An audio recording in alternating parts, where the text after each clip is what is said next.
கர்த்தருடைய பரிசுத்த நாமம் மயப்படுவதாக. அருமையான நேயர்களே, உங்கள் எல்லாரையும் ஆண்டவர் இயேசுவின் நாமத்திலே வாழ்த்தி ஓய்வு நாள் பாடத்திற்கு நான் வரவேற்கின்றேன். 2026 ஆண்டின் முதல் காலாண்டிலே நாம் இந்த நாளில் 7வது பாடத்தை படிக்க போகிறோம். பிலிப்பியரிலும் கொலோசேயரிலும் கிறிஸ்து என்ற பொதுவான தலைப்பின் கீழே இன்றைக்கு நம்முடைய பாடத்தின் தலைப்பு பரலோக குடியிருப்பு, ஹெவன்லி சிட்டிசன்ஷிப் என்ற தலைப்பின் கீழே இன்றைக்கு நாம் பாடத்தை படிக்கிறோம். இந்த நாளிலே நம்முடைய கவனத்திற்குரிய வேதாகம பகுதி பிலிப்பியர் 3ஆம் அதிகாரம் வசனம் 17 முதல் 4ஆம் அதிகாரம் கடைசி வரைக்கும். இந்த நாளுக்குரிய மனப்பாட வசனம் பிலிப்பியர் 4ஆம் அதிகாரம் 6ஆம் வசனம். நீங்கள் ஒன்றுக்கும் கவலைப்படாமல் எல்லாவற்றையும் குறித்து உங்கள் விண்ணப்பங்களை ஸ்தோத்திரத்தோடு கூடிய ஜெபத்தினாலும் வேண்டுதலினாலும் தேவனுக்கு தெரியப்படுத்துங்கள் என்பதே.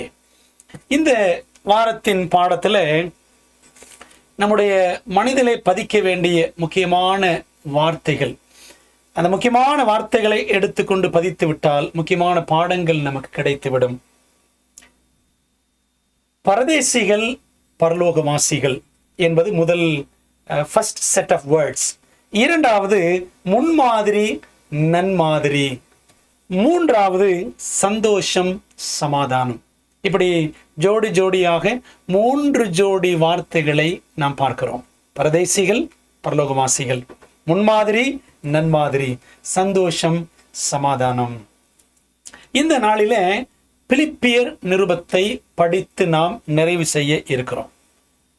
இந்த நிருபத்தை நாம் பார்க்கிறோம், பவுல் சிறைச்சாலையில் கிடந்தார். எந்த சூழ்நிலையில் தேவனுடைய பிள்ளை இருந்தாலும் அந்த நபர் தன்னுடைய உள்ளான வாழ்வை குறித்து மிகவும் கவனமாய் இருக்க வேண்டும். உள்ளான மனிதனின் வாழ்வே மிகவும் பிரதானம். உள்ளான பலனே, இன்னர் ஸ்ட்ரெங்க், அதுதான் மிகவும் பிரதானம். அந்த இன்னர் ஸ்ட்ரெங்க் இருந்தபடினாலதான், உள்ளான பலன் பவுலுக்கு இருந்தபடினாலதான் அவர் இந்த நிருபத்தை எவ்வளவு அழகாக எழுதி அதை முடிக்கும் பொழுது எவ்வளவு அற்புதமாக முடிக்கிறார் என்பதை நாம் பார்க்கிறோம். அன்பானவர்களே, இந்த உலகத்தின் வாழ்க்கை நமக்கு தற்காலிகமான வாழ்க்கை. இந்த உலகத்தின் அரசாங்கங்கள் எல்லாம் தற்காலிகமானவை, எதுவுமே நிரந்தரம் கிடையாது. நீங்களும் நானும் பரலோகத்தை நோக்கி பயணிக்கின்ற பிள்ளைகள் என்பதை ஒரு நாளும் மறக்கவே கூடாது. இந்த உலகத்தில் நாம் இருந்தாலும், பாவ உலகத்தில் பாவிகளாக, பிசாசின் சிறை கைதிகளாக இந்த உலகத்தில் நாம் இருந்தாலும் பரலோகத்தை நோக்கி நாம் முன்னேறி செல்கிறோம் என்பதை மறந்துவிடவே கூடாது. ஆக அன்பான தேவ பிள்ளைகளே, இந்த உலகத்தில் நாம் வாழ்ந்தாலும் பரலோக வாசிகளாக, பரலோக பிரஜைகளாக நாம் இருக்கிறோம்.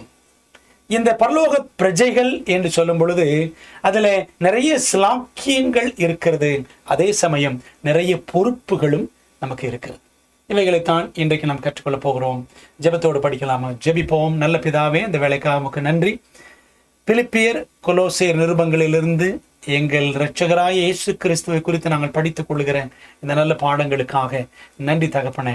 இது இந்த வேளையிலும் எங்களுக்கு இந்த 7ஆம் பாடத்தை கற்றுக் கொடுங்க. ஆவியானவர்களோடு பேசும், எங்கள் வாழ்க்கை பாடங்களை எங்களுக்கு உணர்த்தும். இயேசுவின் மூலம் ஜெபிக்கிறோம் நல்ல பிதாவே, ஆமென். 3 ஜோடி வார்த்தைகள் என்று உங்களுக்கு நான் சொன்னேன். முதலாவது பரதேசிகள் பரலோக வாசிகள்.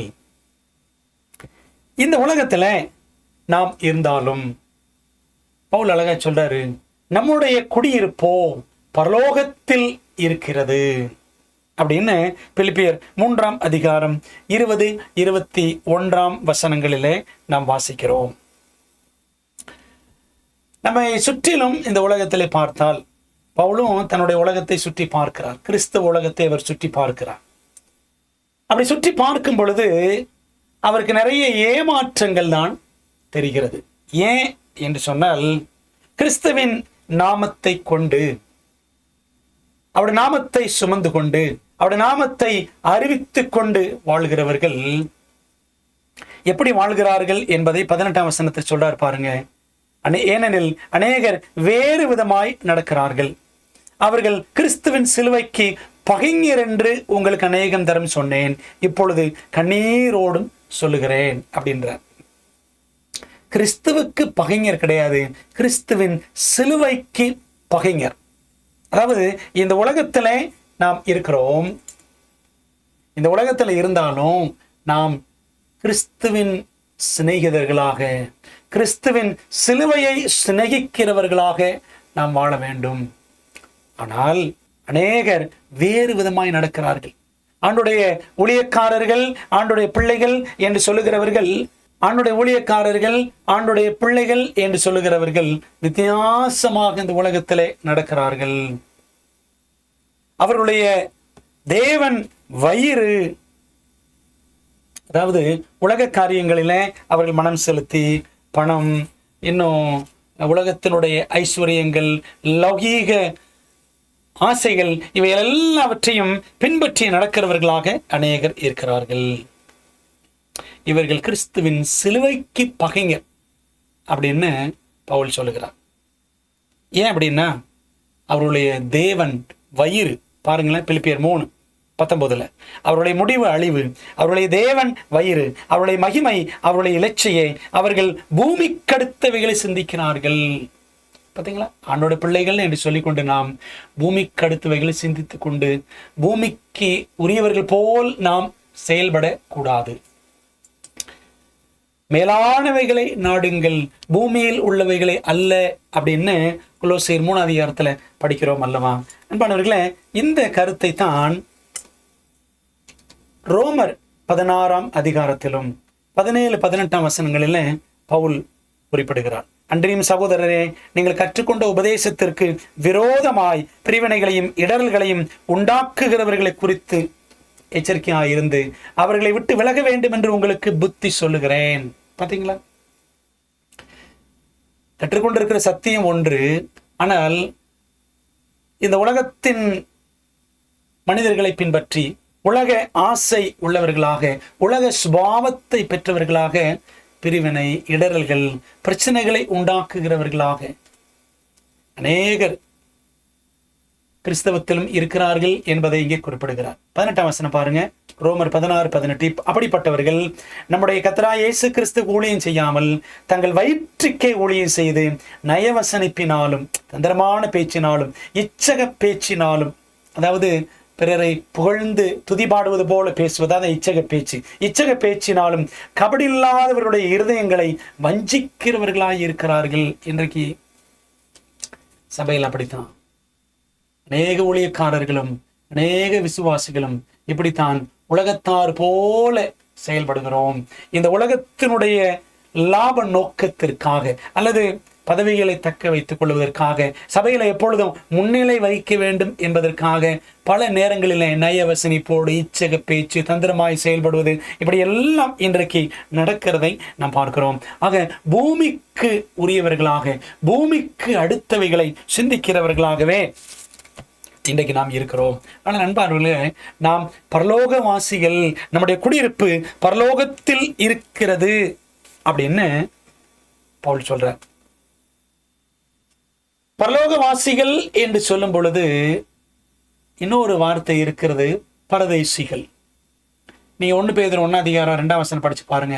தெரிந்து கொள்ளப்பட்ட பரதேசிகள், chosen pilgrims என்று பேதுரு எழுதியிருப்பார். தெரிந்து கொள்ளப்பட்ட பரதேசிகள். ஆபிரகாம் பரதேசியை போல சஞ்சரித்தான், கூடாரங்களிலே குடியிருந்தான் என்று எபிரேயர் 11 படிக்கிறோம். அன்பானவர்களே, பரதேசி என்றால் பொதுவாக ஒரு கெட்ட வார்த்தை அப்படி நினைக்கிறோம். அப்படி கிடையாது. நீ எபிரேயர் 11 படிச்சு பாருங்க. அதை அல்ல, தாங்கள் விட்டு வந்த தேசத்தை அல்ல, அதிலும் மேன்மையான பரம தேசத்தையே விரும்பினார்கள் அப்படின்னு படிக்கலாம். பரம தேசம். ஆக பரம தேசத்தை விரும்புகிறவர்கள், பரம தேசத்தை நாடுகிறவர்கள், அதாங்க பரதேசி. பரம தேசம், பரதேசி. பரதேசி என்றால் பரம தேசத்தை நாடுகிறவர்கள். பரமனா பரலோகம். அன்பானவர்களே, அப்ப பாருங்களேன், நாம் பரதேசிகள். அல்லது பரலோகவாசிகளாக இந்த பூலோகத்தில் நாம் நடந்து கொள்ள வேண்டும். பரலோகத்தை மனதிலே கொண்டு வாழ்ந்து செயலில் நாம் பரலோகவாசிகள் என்பதை நாம் காட்ட வேண்டும். அப்படித்தான் பவுல் காண்பித்தார். சிறைச்சாலையில் அவர் கிடந்தாலும் பாருங்களேன், அந்த பரலோகம் அப்படின்றத அவர் தன்னுடைய எழுத்துக்கள்ல காண்பிக்கிறார், தன்னுடைய வாழ்க்கையிலையும் அது காண்பிக்கிறார். பிலிப்பியர் 3:14 பார்த்தீங்கன்னா, கிறிஸ்து இயேசுவுக்குள் தேவன் அழைத்த பரம அழைப்பின் பந்தய பொருளுக்காக இலக்கை நோக்கி தொடர்கிறேன், ஹெவன்லி காலிங் அப்படின்னு எழுதுறார். 20 நம்முடைய குடியிருப்போ பரலோகத்தில் இருக்கிறது. பிலிப்பியர் 3:14, பிலிப்பியர் 3:20. நம்முடைய குடியிருப்போ பரலோகத்தில் இருக்கிறது. For our citizenship is in heaven. அப்போ பரலோகத்தை எப்பொழுதும் தன் நெஞ்சிலே சுமந்து கொண்டிருந்தவராக பவுல் விளங்கினார். காஸ்பல் ஒர்க்கர்ஸ் என்ற புத்தகத்தில் எலன் ஒயிட் எழுதுறாங்க, சுவிசேஷ ஊழியர்கள் என்ற புத்தகம். அது தமிழ்ல இல்லை, ஆங்கிலத்தில் தான் இருக்கிறது. அதில் எழுதுறாங்க, Paul carried with him the atmosphere of heaven. Pavul எங்கெல்லாம் போனாரோ அவர் பரலோக சூழலை தன் நெஞ்சிலே அவர் சுமந்து கொண்டு சென்றார் அப்படின்னு எலன் ஒயிட் எழுதுறாங்க. அன்பானவர்களே, அப்போ அந்த பரலோக சூழலை அப்படி நெஞ்சிலே சுமந்து நாம் வாழ்கிறோமா? நான் பரலோகத்துக்குரியவன், பரலோகவாசி என்ற நினைவு நமக்கு எப்பொழுதும் நம்முடைய நெஞ்சில் இருந்து நீங்காமல் இருக்கிறதா என்று நாம் சிந்திக்க வேண்டும். டாக்டர் தாமஸ் லாம்பி என்ற ஒரு மிஷனரி இருந்தார். வைராக்கியமான ஒரு தேவ மனிதன். எத்தியோப்பியாவுக்கு, அதாவது ஆப்பிரிக்காவில் ஒரு நாடு, எத்தியோப்பியாவுக்கு அவர் மிஷனரியாக சென்றார். பைபிள் படிக்கிறவள கந்தாகே என்பவளுடைய மந்திரி, ஒரு எத்தியோப்பிய மந்திரி. அப்போஸ்தலர் 8 படிக்கிறோம்.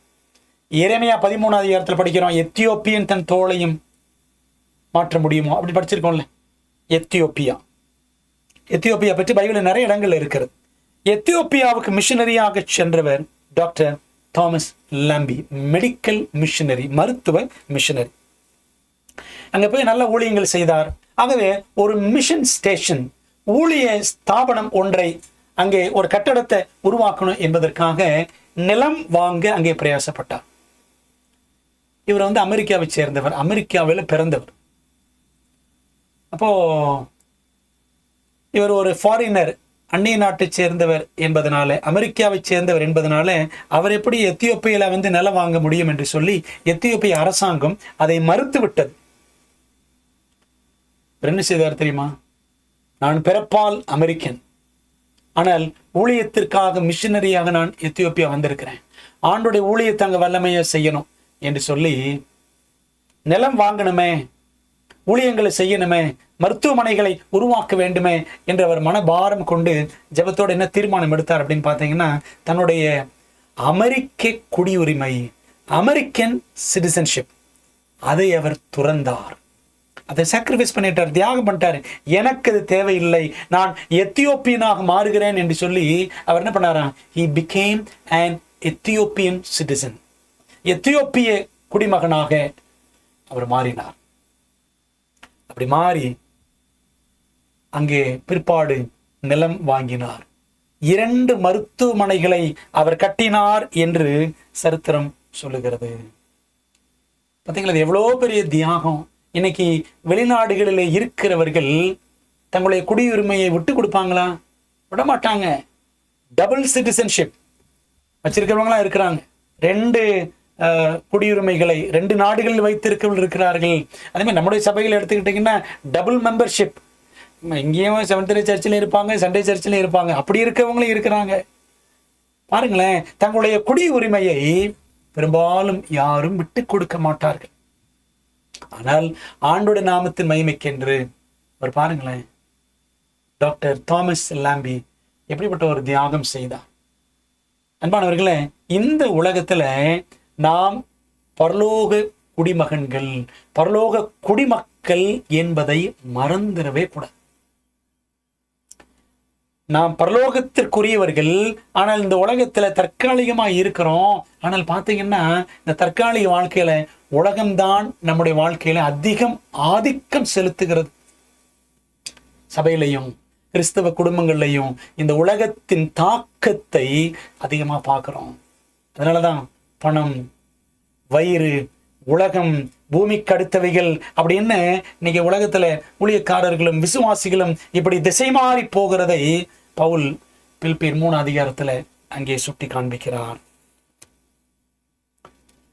நாம் இந்த உலகத்துல இருந்தாலும், உலகத்துல கிடந்தாலும் நமக்கு மகிமையான பரலோகம் காத்திருக்கிறது. அற்பமான சரீரத்தில் நாம் இருந்தாலும் ஆண்டவர் இயேசு கிறிஸ்து வரும் பொழுது நமக்கு மகிமையான சரீரத்தை கொடுப்பார். நமக்கு மகிமையான குடியுரிமை காத்திருக்கிறது என்பதை பவுல் நமக்கு அழகாக தெரியப்படுத்துகிறார். நம்ம இந்த பிலிப்பியர் 3 அதிகாரம் 20-21 வசனங்கள்ல மிக அழகாக படிக்கிறோம். 21 வசனத்தை நான் படிக்கிறேன். அவர் எல்லாவற்றையும் தமக்கு கீழ்ப்படுத்தி கொள்ளத்தக்க தம்முடைய வல்லமையான செயலின்படியே நம்முடைய அற்பமான சரீரத்தை தம்முடைய மகிமையான சரீரத்திற்கு ஒப்பாக மறுரூபப்படுத்துவார். எப்போ? அவருடைய வருகையிலே. ஆகவே நமக்கு ஒரு மகிமையான நம்பிக்கை, குளோரியஸ் ஹோப் நமக்கு இருக்கிறது என்பதை நாம் பார்க்கிறோம். மரணத்திற்கு மரணம் உண்டாகும். உலகத்துல நமக்கு மரணம் நேரிட்டாலும், மரணம் என்ற அச்சுறுத்தல் நமக்கு இருந்தாலும், அந்த மரணத்திற்கு மரணம் வரும். இந்த அற்பமான சரீரத்தை மகிமையான சரீரமாக கிறிஸ்துவின் வருகையில நாம் பெற்றுக்கொள்வோம் அப்படின்னு படிக்கிறோம். இரண்டாவது முக்கியமான ஒரு ஜோடி வார்த்தைகள் என்ன அப்படின்னா, முன்மாதிரி, நன்மாதிரி. பிலிப்பியர் 3 அதிகாரத்துல நீங்க கவனிச்சு பாருங்க. அந்த மாதிரி என்ற வார்த்தையை பவுல் பிலிப்பியர் 3:17 சொல்றார். என்ன சொல்றாரு? நாங்கள் உங்களுக்கு வழிகாட்டுகிறபடி நடக்கிறவர்களை மாதிரியாக நோக்குங்கள். பைபிள்ல என்னை பின்பற்றுங்கள் அப்படின்னு சொன்னவங்க 2 பேர். புதிய ஏற்பாட்டில் ஒன்னு ஆண்டவராய் இயேசு கிறிஸ்து. Follow me, I will make you fishers of men. பிலிப்பியர் 4 அதிகாரம். மத்தேயு 4 அதிகாரம் வசனம் 19 நீங்க படிச்சு பார்த்தீங்கன்னா அதுல இயேசு சொல்லியிருப்பார், என்னை பின்பற்றுங்கள், உங்களை மனுஷரை பிடிக்கிறவர்களாக்குவேன் அப்படின்னு ஆண்டு சொன்னார். அதே போல என்னை பின்பற்றுங்கள் அப்படின்னு சொல்லியிருக்கிறவர் இன்னொரு நபர் யார் என்றால் அப்போஸ்தலனாகிய பவுல். நீங்கள் 1 கொரிந்தியர் 11 அதிகாரத்துல வசனம் 1 பாருங்க. நான் கிறிஸ்துவை பின்பற்றுகிறது போல நீங்கள் என்னை பின்பற்றுகிறவர்களாய் இருங்கள் அப்படின்னு சொல்றார். பிலிப்பியர் 3:17 சகோதரரே, நீங்கள் என்னோட கூட பின்பற்றுகிறவர்களாகி நாங்கள் உங்களுக்கு வழிகாட்டுகிறபடி நடக்கிறவர்களை மாதிரியாக நோக்குங்கள் அப்படின்றார். அன்பானவர்களே, ரோல் மாடல், குட் மாடல், முன்மாதிரி, நன்மாதிரி, நல்ல மாதிரிகளை நீங்கள் நோக்குங்கள் அப்படின்னு பவுல் சொல்றார். இன்னொன்னு, நல்ல மாதிரிகளாக நாம் இந்த உலகத்துல இருக்க வேண்டும். நீங்க பாத்தீங்கன்னா எல்லாரும் மாடலிங்கா இருக்குன்னு தான் விரும்புறாங்க, அப்படித்தானே? மாடலிங் கேர்ள்ஸ் அப்படிதான் இன்னைக்கு அநேகர் விரும்புகிறார்கள். ஆனால் ரோல் மாடலா இருக்கணும், குட் மாடலா இருக்கணும், நல்ல மாதிரியாக முன்மாதிரியாக இருக்கணும் என்று நினைக்கிறவர்கள் இன்னைக்கு மிக மிக குறைவு. பார்த்தீங்களா? கிறிஸ்துவும் பவுலும் தான் என்னை பின்பற்றுங்கள் அப்படின்னு சொல்றாங்க. இன்னைக்கு நாம் இந்த உலகத்துல பரலோக வாசிகளாக வாழுகிறோமா? அதாங்க முன்மாதிரியான வாழ்க்கை. அப்படி வாழ்ந்தோம் என்றால் நம்மை பார்த்து அநேகர் இயேசுவிடம் ஈர்க்கப்படுவார்கள். இயேசுவின் பிரதிபலிப்பாக, இயேசுவின் பிம்பமாக நாம் இந்த உலகத்தில் இருப்போம்.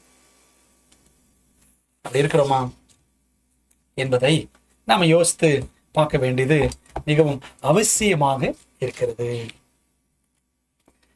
எபிரேயர் 13 அதிகாரத்துல, எபிரேயர் 13 அதிகாரம் அதுல 7 வசனத்தையும் 17 வசனத்தையும் கவனித்து பாருங்கள்.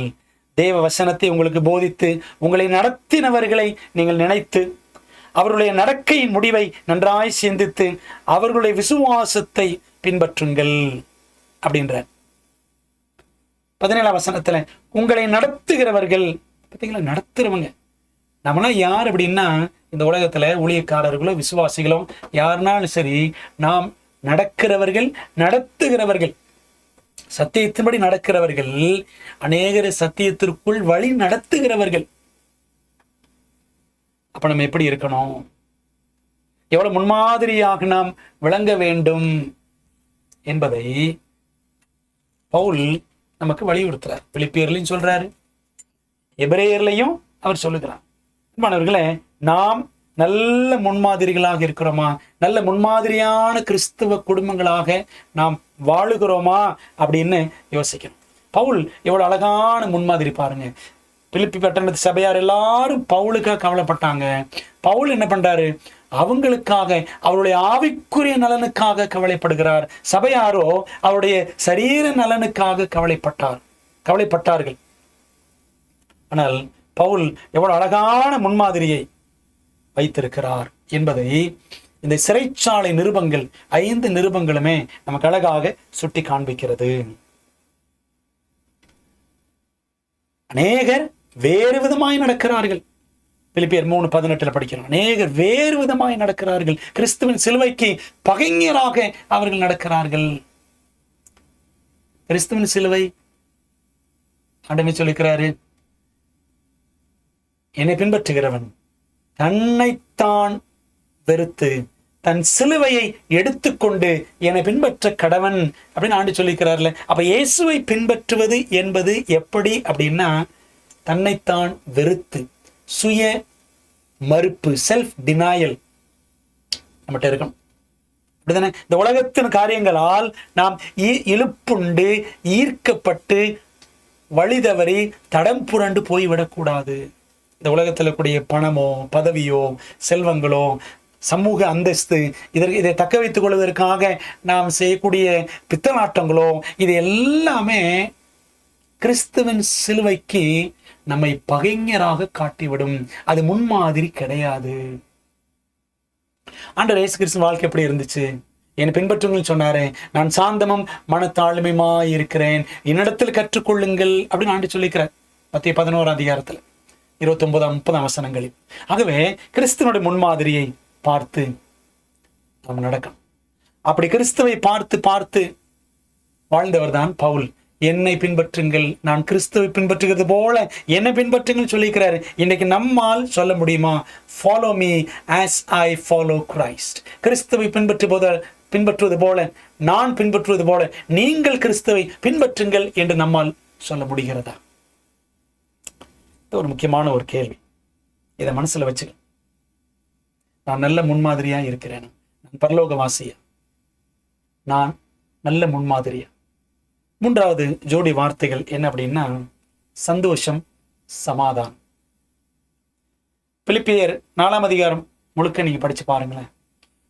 இந்த சந்தோஷம், சமாதானம், ஏன் அந்த பிலிப்பியர் நிருபம் முழுவதுமே சந்தோஷம் என்ற வார்த்தையை பவுல் திரும்ப திரும்ப எழுதியிருக்கிறார். பிலிப்பியர் 4ஆம் அதிகாரத்தில் மிக குறிப்பாக இந்த சந்தோஷம், சமாதானம் என்ற வார்த்தை மிக அழகாக இடம்பெறுகிறது. இந்த ரெண்டையும் ஒரே வார்த்தையில சொன்னா மன ரம்மியம் என்று கூட சொல்லலாம். மனரம்மியம் என்றால் மன நிறைவு, மன மகிழ்ச்சியான வாழ்க்கை. பாருங்களேன், பிலிப்பியர் 4:4 கர்த்தருக்குள் எப்பொழுதும் சந்தோஷமாயிருங்கள் என்று மறுபடியும் சொல்லுகிறேன். கைகளிலே சங்கிலிகளினால் கட்டப்பட்டவராக, சிறைச்சாலைக்குள் கட்டுண்டு கிடக்கிறவராக இருந்த நிலையில அவர் சொல்லாரு, மறுபடியும் உங்களுக்கு சொல்லுகிறேன், கர்த்தருக்குள் எப்பொழுதும் சந்தோஷமாய் இருங்கள். அன்பானவர்களே, அப்போ இந்த இப்படிப்பட்ட ஒரு மன ரம்மியம், மன நிறைவு, மன திருப்தியான ஒரு வாழ்க்கை நமக்கும் உண்டாக வேண்டும் என்றால் நாம என்ன செய்யணும்? நீங்க பிலிப்பியர் 4ஆம் அதிகாரத்தை படிச்சு பாருங்களேன். அவர் அநேக காரியங்களை நமக்கு வைத்திருக்கிறார். முதலாவது பாருங்க, 1ஆம் வசனத்துல பிரியமானவர்களே, ஆதலால் எனக்கு பிரியமும் வாஞ்சியமான சகோதரரே, எனக்கு சந்தோஷமும் கிரீடமும் ஆனவர்களே, பிரியமானவர்களே, இந்தப்படியே கர்த்தருக்குள் நிலைத்திருங்கள். கர்த்தருக்குள் நிலைத்திருக்கணும். 2ஆம் வசனத்துல ஒரே சிந்தையாய் இருக்க வேண்டும். ஒரே சிந்தை, தேவனை மையப்படுத்தி வாழ வேண்டும் என்ற ஒரே சிந்தை. அதான் முத்தூதினுடைய முதல் தூதின் முதல் வரி, தேவனுக்கு பயந்தவரை மகிமைப்படுத்துங்கள். ஒரே சிந்தை. 4ஆம் வசனத்துல கர்த்தருக்குள் எப்பொழுதும் சந்தோஷமாய் இருங்கள். கர்த்தருக்குள் சந்தோஷம், என்ன நேரிட்டால். 5ஆம் வசனத்துல உங்கள் சாந்த குணம் எல்லா மனுஷருக்கும் தெரிந்திருப்பதாக. கர்த்தர் சமயமா இருக்கிறார், ஆண்டு சீக்கிரம் வரப்போறாரு. உங்கள் சாந்த குணம் எல்லாருக்கும் தெரிந்திருக்கணும். எல்லா சூழ்நிலைகளிலும் அந்த நீடிய பொறுமையும் சாந்த குணமாகிய கிறிஸ்துவின் குணலட்சணங்கள் நம்மிடத்தில் வெளிப்பட வேண்டும். வெளிப்பட்டுச்சுல்ல, சிறைச்சாலையில் இருந்த பவுலிடம் அந்த சாந்த குணம் வெளிப்பட்டதல்லவா? தொடர்ந்து பார்த்தீங்கன்னா 6ஆம் வசனத்துல தேவ சமாதானம், தேவ சமாதானம் நம்முடைய வாழ்க்கையில வெளிப்பட வேண்டும். பதற்றமோ படபடப்போ இல்லாத ஒரு வாழ்க்கை தான் கிறிஸ்தவ வாழ்க்கை. கிறிஸ்தவம் சமாதான மார்க்கம் என்று மிக பிரபலமான ஒரு தமிழகத்தினுடைய அரசியல்வாதி சொல்லியிருக்கிறார். கிறிஸ்தவம் ஒரு சமாதான மார்க்கம்.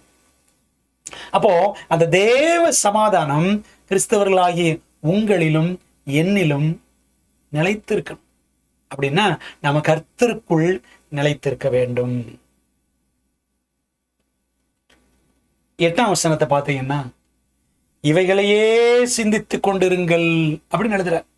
அப்போ அந்த மனரம்மியம், மன நிறைவு நமக்கு காணப்பட வேண்டும் என்றால் இதெல்லாம் நம்ம செய்யணும். அடுக்கடுக்காக சொல்ல பாருங்க. பிலிப்பியர் 4ஆம் அதிகாரத்தில் 8ஆம் வசனத்தை படிக்கிறேன். கடைசியாக சகோதரரே, உண்மை உள்ளவைகள் எவைகளோ, எது உண்மை, ஒழுக்கம் உள்ளவைகள் எவைகளோ, ஒழுக்கமான ஒரு வாழ்க்கை, நீதி உள்ளவைகள் எவைகளோ, அதாவது எது சரியோ அதை செய்யணும், அதான் நீதி. கற்புள்ளவைகள் எவைகளோ, பரிசுத்தம், சிந்தையிலும் செயலிலும் எல்லாம் பரிசுத்தம். அன்புள்ளவைகள் எவைகளோ, இதற்கு விளக்கம் தேவையில்லை. அன்பு எல்லாரிடத்திலும் காட்ட வேண்டும், எந்த வித்தியாசம் பாராமல். நற்கீர்த்தி உள்ளவைகள் எவைகளோ, அதாவது குட் ரிப்போர்ட், அதாவது நல்ல பெயர் நம்ம கிறிஸ்துவுக்கு உண்டு பண்ணணும். கிறிஸ்தவத்திற்கும் சத்தியத்திற்கும் நல்ல பெயரை உண்டு பண்ணணும். சரிங்களா? நற்கீர்த்தி உள்ளவைகள் எவைகளோ. புண்ணியம் எதுவோ, புகழ் எதுவோ. புண்ணியம் அதாவது பிறருக்கு நன்மை செஞ்சா, நல்லது செய்தோன்னா உனக்கு புண்ணியமா போகும் அப்படின்னு வாங்கல. அன்பானவர்களே, புண்ணியங்களை செய்யக்கூடியவர்களாக, நற்கிரியைகளை செய்யக்கூடியவர்களாக, புகழ் எதுவோ, அதாவது ஒரு காரியம் செய்தோன்னா நம்மை பிறர் புகழணும். ஐயோ, ஒரு ஆண்டோட பிள்ளைங்க, அவரு ஆண்டோட ஊழியக்காரன், இந்த சபையின் விசுவாசி அப்படின்னு புகழப்பட வேண்டும். இவைகளையே சிந்தித்து கொண்டிருங்கள். நம்முடைய சிந்தனை எல்லாம் இப்படிதான் இருக்கணும். பார்த்தீங்களா எத்தனை காரியங்கள் சொல்றார்? 8 காரியங்களை இங்கே 8ஆம் வசனத்துல பவுல் அழகாக குறிப்பிடுகிறார். ஆகவே நம்முடைய சிந்தனை எல்லாம் பரலோகத்திற்கு ஏதுவாக, தேவனுக்கு பிரியமானவைகளாக இருக்கணும். 9ஆம் வசனத்துல பாருங்களேன், சொல்றாரு, நீங்கள் என்னிடத்தில் கற்றும் அடைந்தும் கேட்டும் கண்டும் இருக்கிறவைகள் எவைகளோ அவைகளையே செய்யுங்கள். பவுல் இடத்துல நீ என்னெல்லாம் பார்த்துருக்கிறீங்க, என்ன கற்றிருக்கிறீங்க, என்ன கேட்டிருக்கிறீங்க, இவைகளையே செய்யுங்கள் அப்படின்னு பார்த்தீங்களா? எவ்வளவு அழகா எழுதுறாரு, எவ்வளவு தைரியமாக சொல்றாரு. என்கிட்ட நீங்க பார்த்தது, கேட்டது, படித்தது, சொல்லுவாங்க பாக்கேப்பா அப்படின்வாங்க, பார்த்தது, கேட்டது, படித்தது. என் வாழ்க்கையில என்னெல்லாம் நீங்க பார்த்தீங்களோ, கேட்டீங்களோ, என்கிட்ட படிச்சுக்கிட்டீங்களோ அவைகளையே செய்யுங்கள். அன்பானவர்களே, நம்மகிட்ட நம்ம சுற்றியுள்ளவர்கள் என்ன பார்க்கிறார்கள், என்ன கேட்கிறார்கள், நம்மிடமிருந்து என்ன படித்துக் கொள்ளுகிறார்கள், பாக்கேப்பா, நம்ம யோசித்து பார்க்கணும். அப்பொழுது சமாதானத்தின் தேவன் உங்களோடு இருப்பார். பாருங்களேன், நம்மை போல ப்ரிவிலேஜ்டு, சலாக்கியம் பெற்றவர்கள் யாருமே கிடையாது. சத்தியங்களை படிக்கிறோம், ஓய்வு நாள் பாடங்களை படிக்கிறோம், ஆலயத்திற்கு போகிறோம், ஆவிக்குரிய செய்திகளை எவ்வளவோ கேட்கிறோம். அப்போ இது நிமித்தம் நம்முடைய வாழ்க்கை எவ்வளவா மாறணும். 7ஆம் வசனத்துல தேவ சமாதானம் உங்கள் இருதயங்கள்ல இருக்குன்றார். 9ஆம் வசனத்துல சமாதானத்தின் தேவன் உங்களோட இருப்பார் அப்படின்றார். அன்பானவர்களே, இந்த ஆசீர்வாதம் தான் நமக்கு மிகப்பெரிய ஆசீர்வாதம். சந்தோஷம், சமாதானம். பவுல் அதை பல இடங்கள்ல திரும்ப திரும்ப சொல்லி இருக்கிறார். நீங்க அப்படியே பிலிப்பியர் 4 அதிகாரம் 11, 12, 13 வசனங்கள் படிச்சீங்கன்னா, எந்த நிலைமையில இருந்தாலும் மன ரம்மியம், அதாங்க சந்தோஷம், சமாதானம். வாழ்ந்திருக்கவும் தாழ்ந்திருக்கும், பரிபூர்ணப்படவும் பட்டினியாயிருக்கும், போதிக்கப்பட்டேன் அப்படின்ற ஆண்டவர் இயேசு கிறிஸ்து சொல்லும் போது கூட, என்னுடைய சமாதானத்தை உங்களுக்கு நான் வைத்து போகிறேன், யோவான் 14:27 சொன்னார். அதே மாதிரி நீங்க யோவான் 15:11 வசனம், யோவான் 15 அதிகாரம் 11 வசனம், யோவான் 14 சமாதானம் பத்தி பேசுறாரு, யோவான் 15 சந்தோஷம் பற்றி பேசுகிறார். என்ன சந்தோஷம், என்ன சமாதானம் அப்படின்னு பார்த்தீங்கன்னா, யோவான் 17:27 என்னுடைய சமாதானம், யோவான் 15:11 என்னுடைய சந்தோஷம் உங்களிலே நிறைவாயிருக்கும்படி அப்படி உங்களுக்கு நான் சொன்னேன் என்று கிறிஸ்து சொல்லியிருப்பார். அப்போ என்னுடைய சமாதானம், என்னுடைய சந்தோஷம், மை பீஸ், மை ஜாய் அப்படின்னு இயேசு கிறிஸ்து சொல்றார். ஆகவே பவுலுக்குள்ள இருந்ததும் இயேசுவின் சந்தோஷம், இயேசுவின் சமாதானம், அது நமக்குள்ளும் இருக்க வேண்டும். நமக்கும் கொடுப்பதற்கு பரலோகம் காத்திருக்கிறது. அன்பானவர்களே, நிறைவாக நாம் சொல்ல வேண்டும் என்றால், இந்த சந்தோஷம், சமாதானம் நமக்கு எங்க கிடைக்கும் அப்படின்னா, ஆண்டோடைய கற்பனைகளை கை கொண்டு அவருடைய பலத்தினால் கடைபிடித்து வாழும் பொழுது நமக்கு அந்த சந்தோஷம், சமாதானம் கிடைக்கும். சயின்ஸ் ஆஃப் த டைம்ஸ் என்ற பத்திரிகையில திருமதி எலன் ஒயிட் எழுதியிருக்கிறாங்க. மார்ச் 3ஆம் தேதி 1881 வருஷம். வாசிக்கிறேன் பாருங்க. Our prosperity and happiness depends upon our unwavering obedience to the law of God. நம்முடைய செழிப்பும் நம்முடைய மகிழ்ச்சியும் எதை சார்ந்து இருக்கிறதுன்னா, ஆண்டோடைய கட்டளைகளுக்கு எந்த விதமான மாற்றம் இல்லாமல் கீழ்ப்படிவதன் மூலமாகத்தான் நமக்கு இந்த செழிப்பு, மகிழ்ச்சி எல்லாம் கிடைக்கும்.